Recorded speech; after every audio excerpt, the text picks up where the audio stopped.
Okay, let's dive into a really powerful way of looking at education.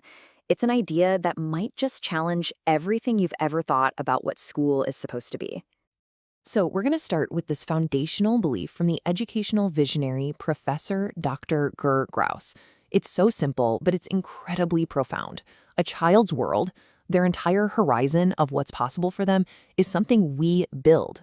It's based on the experiences we give them.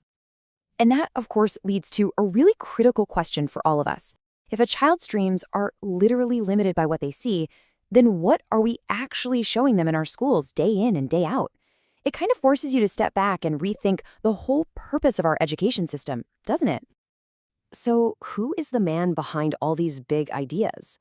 Well, Professor Graus isn't just some theorist. He's a genuine disruptor in the world of learning. He is a celebrated pioneer. He was even honored by the Queen with an OBE for his work. His whole career has been laser-focused on one thing, creating learning environments that are dynamic, hands-on, and built completely around the child. And I love this description of his approach. It's been called a place where Jean-Jacques Rousseau meets Willy Wonka. Just think about that for a second. It's this perfect mix of deep, serious educational philosophy and the pure, imaginative wonder of a chocolate factory.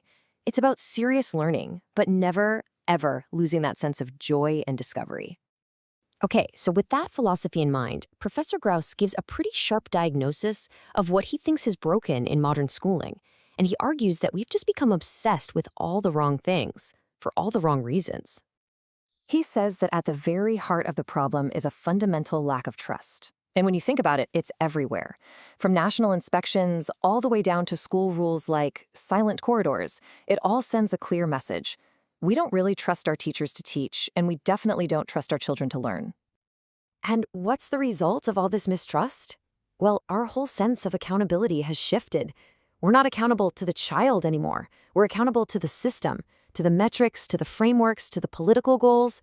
The success of the system itself has become way more important than the success of the actual child.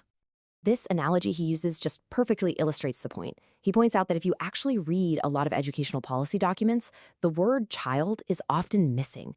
The very person the whole system is supposed to be for becomes just another data point, almost an afterthought in a conversation about their own future. It's wild. But here's the good part. After diagnosing the problem, he doesn't just leave us hanging. He offers a really inspiring and actionable vision for a better way forward, a way that completely redefines what the end goal should be. And this right here is the absolute core of his vision, this powerful distinction he makes.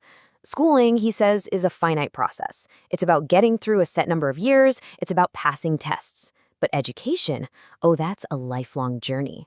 It isn't about teaching kids what to think. It's about teaching them how to think. It's about preparing them for life itself. So how do we actually do this? Well, his framework is built on 4 key steps. It all starts with trust. From there, you provide real-world experiences so they can connect learning to life. And doing that, well, that builds confidence, the freedom to get things wrong. And the ultimate goal of all of this? To help every single child find their own unique passion. Their why. The thing that's going to drive them for the rest of their life. This quote just nails it, doesn't it? What he's saying is that confidence, that resilience to try and fail and learn from it, that's the real engine of success. And the grades and the test scores, they're just a byproduct. If you get the confidence right, he says, the grades will take care of themselves. All right, so finally, let's talk about the legacy of this vision. Because this isn't just about changing systems on a grand scale. It's about the personal responsibility that every single educator holds in their hands every single day. And look, these aren't just theories on a page. These are real-world initiatives that have already impacted millions of kids. Places like Kidzania, which is literally a city run by kids, or the Children's University. These are spaces where children actually get to experience their potential, not just hear about it in a classroom. And for him, this work is deeply, deeply personal. He shared that the process of writing down his philosophy for his book actually gave him the resilience he needed to face a personal cancer diagnosis.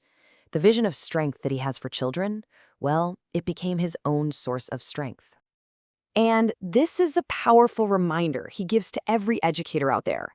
Your influence doesn't just end when the school bell rings. It echoes for decades. 50 years from now, someone you taught is going to be telling a story. And in that story, they will say your name. And that really just leaves us with this final provocative thought. The system might have its flaws, sure, but that connection between an educator and a child is a space of immense power. The legacy you create, the story they're going to tell about you, at the end of the day, that is up to you.